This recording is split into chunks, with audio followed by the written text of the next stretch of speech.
আজকে আপনাদের সামনে বলবো হজরত জিব্রাইল ফেরেশতার জীবনী।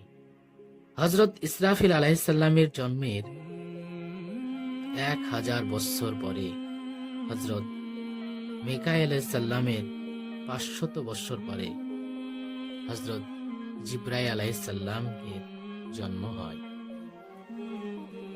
দুনিয়ার যাবতীয় পয়গম্বরের নিকট আল্লাহ তাআলার আদেশ ও নিষেধ পৌঁছিয়া দেওয়াই হজরত জিব্রাইল ফেরেশতার সর্বপ্রধান কাজ ছিল।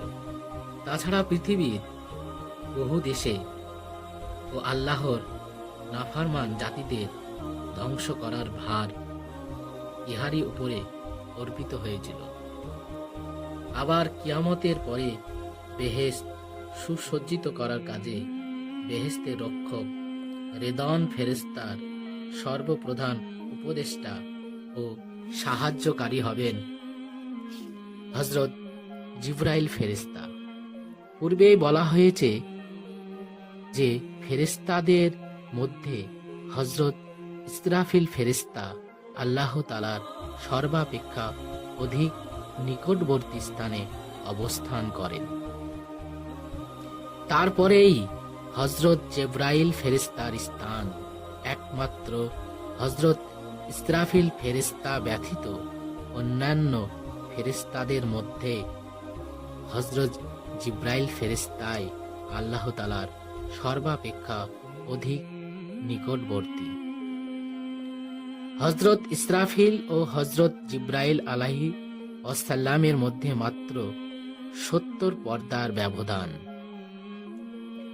উহার একটি হতে অপরটি দূরত্ব মাত্র 500 বৎসরের রাস্তা।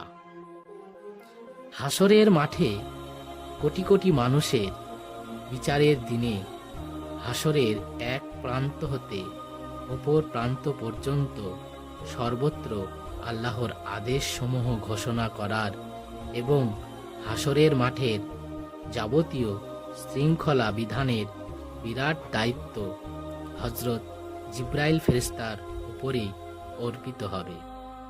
হজরত মুহাম্মদ সাল্লাল্লাহু আলাইহি সাল্লামকে কিয়ামতের দিন 70,000 ফেরেশতার মিছিল সহ বেহেশতে পৌঁছে দেওয়ার সময় সেওয়ায়ে হামদ নামক যে বিরাট পতাকা উত্তোলন করা হবে, হজরত জিব্রাইল ফেরেশতাই সেই পতাকা উত্তোলন করে মিছিলের অগ্রে অগ্রে গমন করবেন। হজরত রাসূল আকরাম সাল্লাল্লাহু আলাইহি সাল্লাম যখন মিরাজে গমন করেন, তখন হজরত জিব্রাইল ফেরেশতাই তাকে সঙ্গে করে নিয়ে গিয়েছিলেন এবং যতক্ষণ পর্যন্ত তিনি সেখানে ছিলেন ততক্ষণ সর্বদা তার সঙ্গে সঙ্গে থেকে আসমান, জমিন, বেহেশত, দোজখ এবং এর মধ্যবর্তী যাবতীয় বিষয় সম্পর্কে হজরত মুহাম্মদ সাল্লাল্লাহু আলাইহি সাল্লামকে লক্ষ লক্ষ প্রশ্নের উত্তর প্রদান করেন। তিনি যাবতীয় বিষয় হজরত মুহাম্মদ সাল্লাল্লাহু আলাইহি সাল্লামকে বুঝিয়ে দিয়েছিলেন এবং যাবতীয় ফেরেশতা ও আম্বিয়া আলাইহিমুসসালামের রূহের সহিত তার আলাপ পরিচয় করিয়ে দিয়েছিলেন। হজরত রাসূলুল্লাহ সাল্লাল্লাহু আলাইহি সাল্লামকে নিজে বলেছেন, মিরাজের রজনীতে জিব্রাইল আলাইহিস সালাম আমাকে সঙ্গে নিয়ে সিদরাতুল মুনতাহা পর্যন্ত গিয়ে আমাকে বললেন যে, ইয়া রাসূলুল্লাহ সাল্লাল্লাহু আলাইহি সাল্লাম, এই পর্যন্ত আমার জন্য নির্দিষ্ট সীমানা, এর অতিরিক্ত গমনের সাধ্য আমার নেই। আমি যদি আর এক পদ অগ্রসর হই তবে আল্লাহর নূরের তাজাল্লিতে আমার 70,000 পাকা সব পুড়ে ভস্ম হয়ে যাবে। হাদিস শরীফে উল্লেখিত আছে যে হযরত মুহাম্মদ সাল্লাল্লাহু আলাইহি সাল্লামের ইন্তেকালের পূর্বে হযরত জিব্রাইল ফেরেশতা শেষবারের মতো হযরত মুহাম্মদ সাল্লাল্লাহু আলাইহি সাল্লামের সহিত সাক্ষাৎ করতে এলে তিনি জিজ্ঞাসা করেছিলেন, হে ভাই জিব্রাইল, আমার মৃত্যুর পরে কখনো দুনিয়াতে আসবেন কিনা? তার উত্তরে জিব্রাইল আলাইহিস সালাম বলেছিলেন, ইয়া রাসূলুল্লাহ, আপনার ইন্তেকালের পরেও আমি আরো 10 বার দুনিয়াতে আসব। এবং একবার একটি জিনিস দুনিয়া হতে তুলে নিয়ে যাব। প্রথমবারে সবুর, দ্বিতীয়বারে লজ্জা, তৃতীয়বারে ভালোবাসা, চতুর্থবারে ন্যায় বিচার, পঞ্চমবারে বরকত, ষষ্ঠবারে দানশীলতা, সপ্তমবারে সত্যবাদিতা, অষ্টমবারে হালাল রুজি, নবমবারে দিনী তালেম এবং দশমবারে কোরআন মাজিদ দুনিয়া হতে উঠিয়া নেওয়ার জন্য একাদিক্রমে আমাকে আরো 10 বার দুনিয়ায় আসতে হবে। আমি 10 বার দুনিয়ায় আসার পরই কিয়ামতের পূর্ব আলামত প্রকাশিত হবে।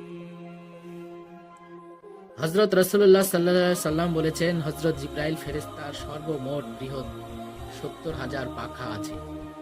তার মাথা হতে পা পর্যন্ত সর্বাঙ্গ জাফরান রঙের সদৃষ্ট পালকে আবৃত। উহার প্রত্যেক পালকের অগ্রভাগে একটি করে উজ্জ্বল আলোকে সংলগ্ন 4 চক্ষুদ্বয় সূর্য সমতুল্য। ইহাই তার স্বাভাবিক রূপ।